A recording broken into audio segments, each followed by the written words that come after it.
My name is Bilbo Baggins. Why not? Much as I was disappointed in The Hobbit, it is hard to ignore that the industry climate this hydra was created in is very different from the industry that produced the Lord of the Rings trilogy, which went into production 13 years ago. So the original trilogy kind of crossed the nostalgia border a little while ago. So I kind of have to admit my disappointment in The Hobbit stems largely from trends that sprung up from the original trilogy. The original franchise changed the way movies were packaged, filmed, marketed. And if Transformers was the game change for modern film aesthetic and marketing, Lord of the Rings was the game change for film franchise and marketing. So for the next 3 episodes, we are going to look at the product, the content, the effect on the industry and culture that was the original Lord of the Rings film trilogy, starting with The Fellowship of the Ring, the best film, the most cohesive, well-edited, and well-written, best adapted film of the 3. Shall we? Much that once was is lost, for none now live who remember it. Except for you, and that guy, eh? And this guy, this other guy. Okay, there are plenty of people who now live that remember it, but it was a cool line. So let's talk a little bit about genre. I've always found it a bit odd that fantasy and science fiction are lumped together in the bookstore, frustrating even, as I would not consider myself much of a fantasy fan. The two genres have a touch of an ideological split, and while obviously every individual work has a different theme and purpose and level of originality, the basic gist is that fantasy is more history-oriented and backwards-looking, where science fiction is more speculation and science-oriented and forwards-looking. Obviously these things exist on a bit of a spectrum. You look at something like Dune, which is sort of a weird futuristic/historical fiction that's very influenced by history and mythology, and the Dragon Riders of Pern series, which is at least as sci-fi-ish as Star Wars was.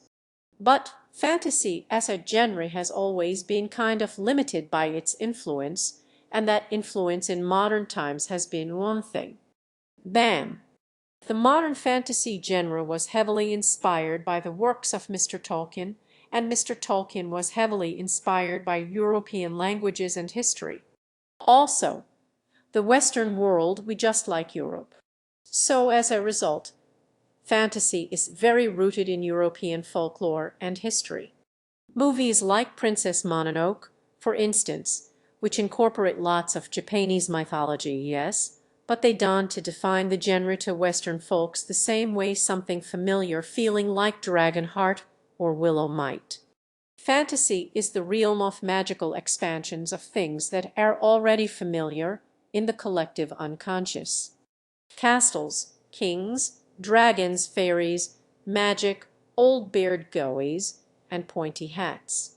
Fantasy is folkloric, and you can just pull stuff out of your ass and call it fantasy, and a guess that would be true, but it's buttonly not what comes to mind when people think of genre.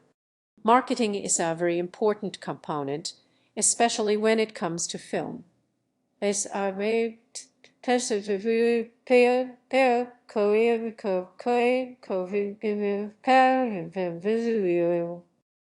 result, there's not a lot of wiggle room for new ideas.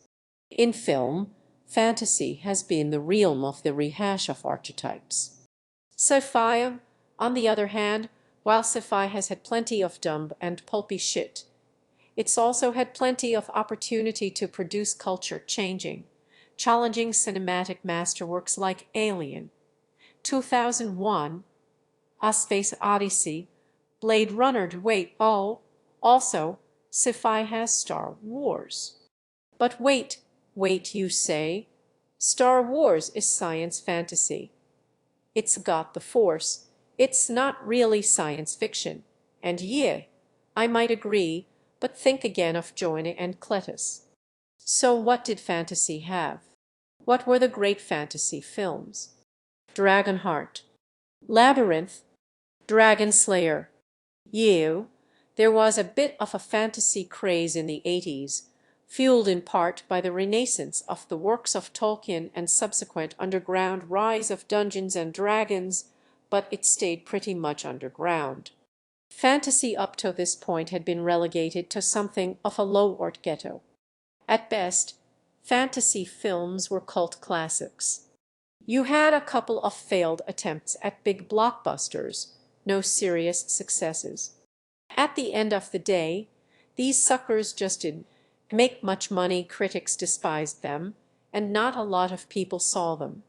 Fantasy was a niche market, and even if Lord of the Rings was one of the best-selling books of all time, that didn't necessarily mean that the public, Joanne and Cletus, wanted to see a movie based on it. Enter this guy. And thus begins one of the most baffling film careers in Hollywood history.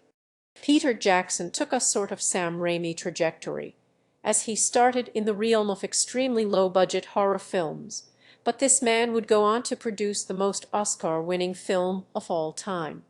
You can definitely see this, shall we say, preoccupation in some of the fight scenes in Lord of the Rings.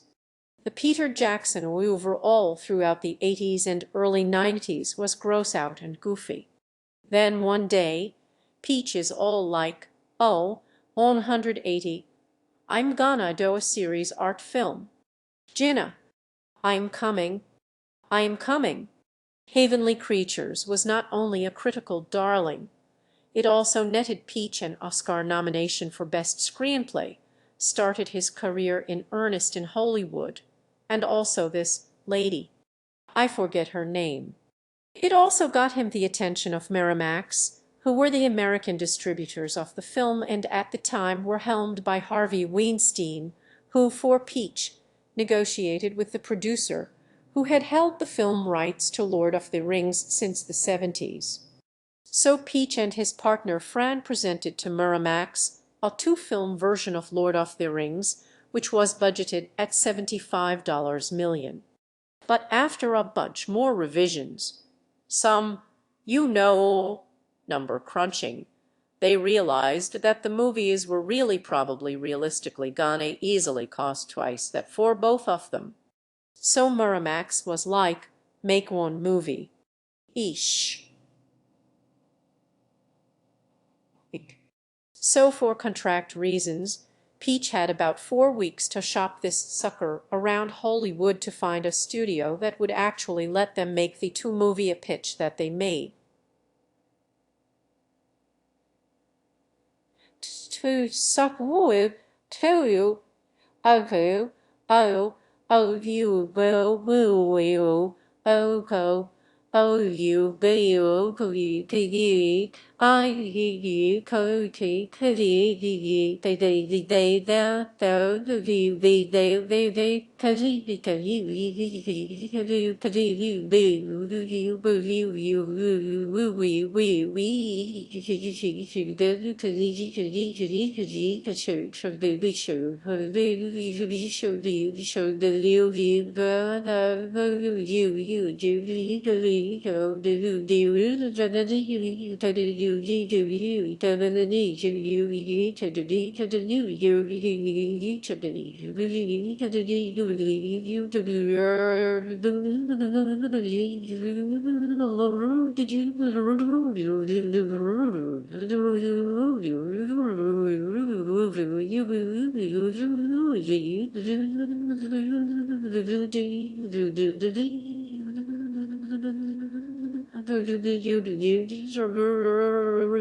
Eventually, they landed at New Line, where Peach had a friend there named Mark Ardiski, and Ardiski was very interested in the presentation, and he took the pitch on one condition, that the two films be made into three. The Lord of the Rings is a big-ass, sprawling, heavily detailed, many-charactered, often meandering high fantasy epic. It is the story of a little hobbit named Frodo Baggins and his hundreds of billions of friends, who all fight in a war over a ring of power which is powerful and dangerous in some manner. Frodo also falls down a lot. Also, despite the fact that it is a high fantasy epic, it's also the story of the everyman. It works more naturally here due to the setup. So often, it's hard to get the everyman into the protagonist slot because what business does everyman having the doings of war and shit? All the great lengths some books and movies go to get the coveted everyman into that protagonist slot. So often, you find that they are the products of some predetermined, destined, messianic prophecy or whatever. Someone barges in and tells them they've been Jesus the whole time. Or sometimes it's just idiotic. But the setup of their ring works very naturally for Frodo. I get the ring. I could become this, or this, you, worst case scenario. This, because you do not matter and you have no power. So, because of the powerful, corrupting nature of this ring, only a non-powerful, unimportant person can carry it. But of course, as in any adaptation, they added a bunch of crap and they cut a bunch of crap out. So let's set this Tom Bombadil thing out of the way. Hey Dole, Merry Dole. So the hobbits are running for their lives, escaping the Shire, fleeing, and they meet this weirdo in the woods and the plot just stops. And they hang out and he's like a big-lipped alligator guy. Hey come, Merry Dole, Derry Dole, my darling. And that it happens and then the hobbits leave and it's never brought up again. Okay, yes, I know Gandalf brings him up at the council, but only to mention how he's completely useless to their endeavor. I feel like Bombadil made more sense in an earlier draft, where the adventures were more episodic, like in The Hobbit. And then Tolkien was just so enamored with the character he kept him in anyway. See, Tom Bombadil sucks. He's just a tension-destroying element. I mean, he feels out of place even in the book. I mean, for the most part, whenever a character comes into the book, they like pay off later or pop back up at some point, but not this guy. Nope. Besides that, and the scoring of the Shire, which happens at the end of the third book, they didn't cut out a whole lot. Although there is one biggie that I remember people getting their panties in a real twist about, and that is Arwen, warrior princess. If you want him, come and claim him. Which, well, originally Arwen and Eowyn were gonna be kind of mushed together into one character when it was just one movie, and then when it got expanded into three, they kind of kept the Arwen, warrior princess angle anyway, sort of.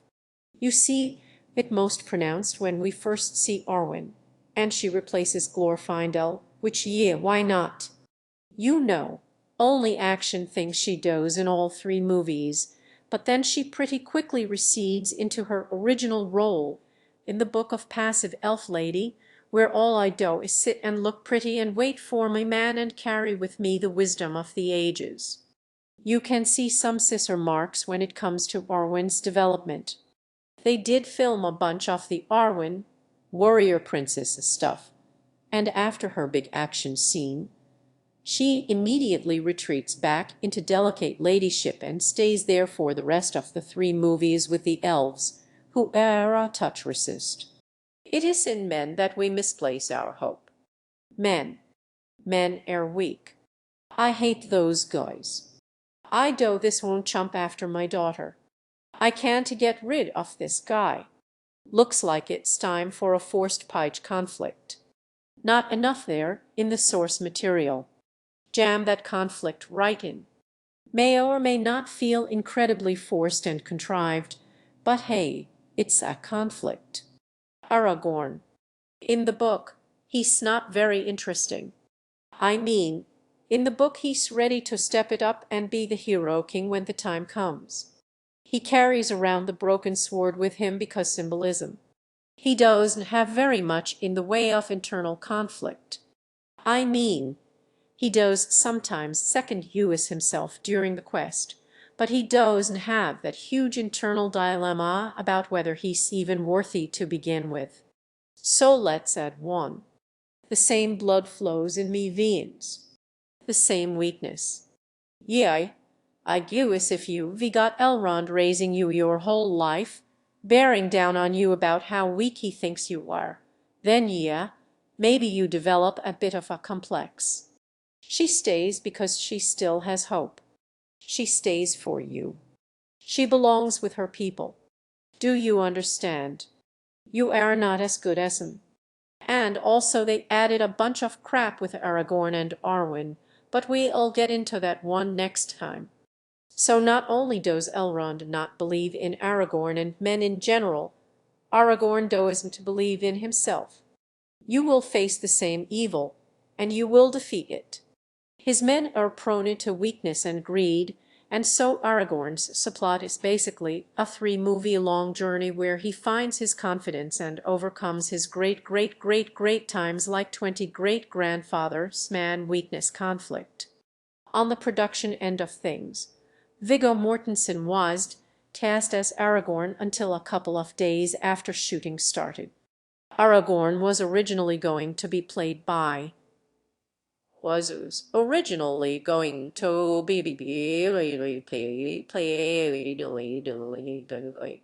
Stuart Townsend, as in as in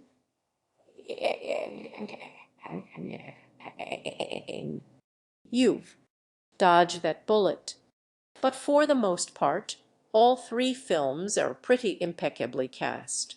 So we continue to kind of be bewildered by the casting of Hugo Weaving as ageless Elf Lord Elrond. Oh, he's a fine actor. But compared to the other delicately featured elves, the Figwits, the Legolas, the Arwyns, rough, hard-edged, cranky pants, craggy Hugo Weaving, he's a touch out of place. And you know who was rumored to want to play Elrond. And they didn't cast him. And you didn't cast him.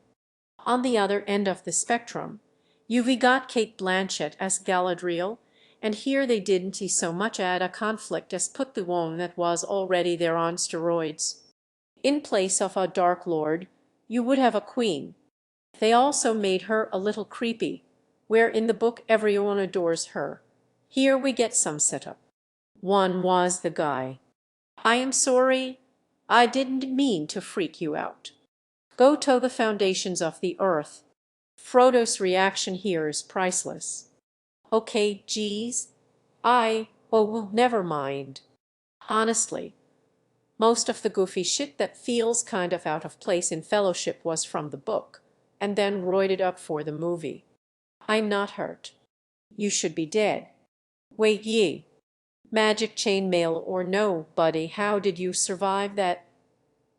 Buddy, how did you survive? How did you or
And how do you get anywhere falling down as much as you do?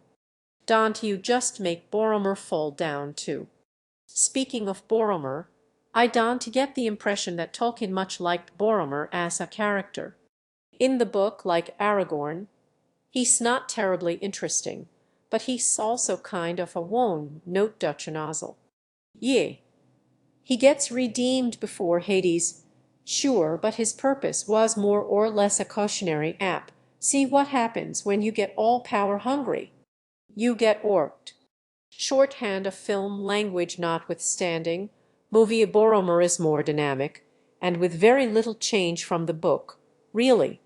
They added a bit about how he's worried about his father's rule and how he dozed to want Aragorn to be king.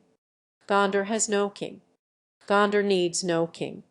And then we find out that he's really just worried for his people, and he gets some bonding moments with the hobbits that aren't contrived or ham-fisted, and then in the end he comes around to Aragorn and this death scene.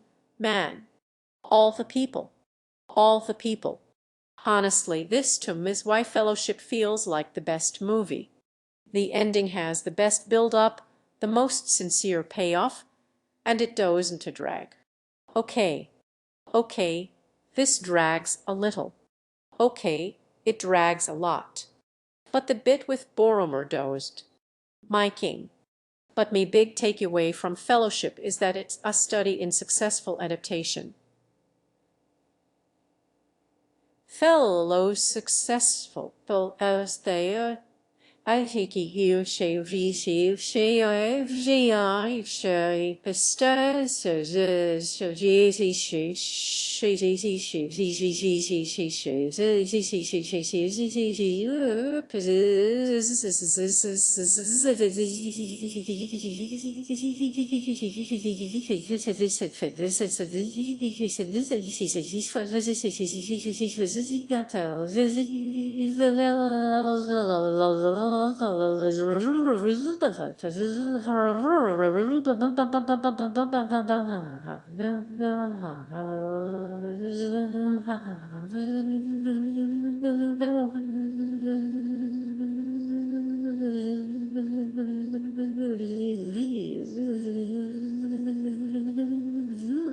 easy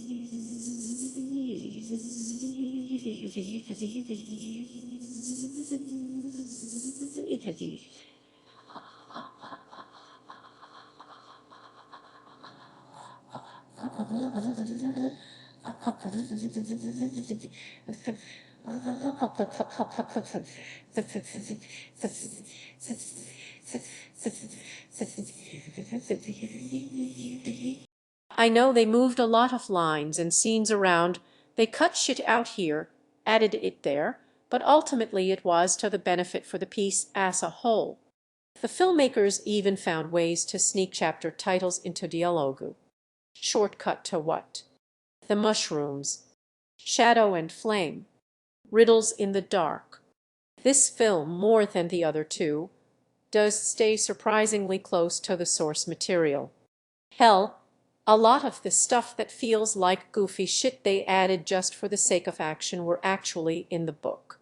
And, more importantly, drove the plot forward. Ahem. So back to the idea that fantasy has historically been kind of backwards looking, history-oriented, often even a little self-indulgent. It doesn't mean to say that it couldn't be done well. It just hadn't been by that point. Or, at the very least, it had not been commercially successful. And it's kind of easy to see why. It is hard to be genuinely, emotionally sincere about something that's just so out there. Like the Balrog scene, for instance.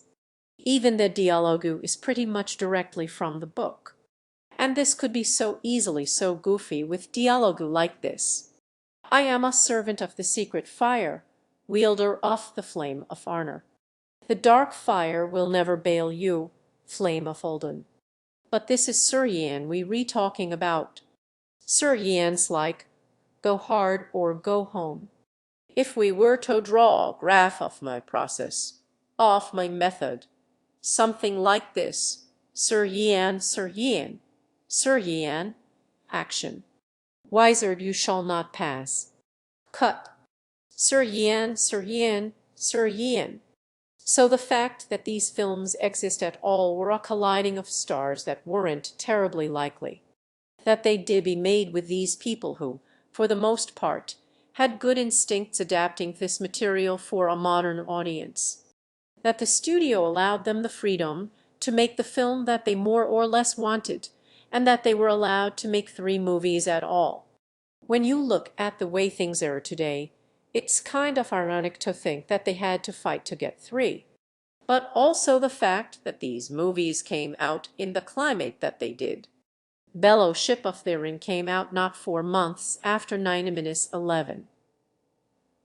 After no, for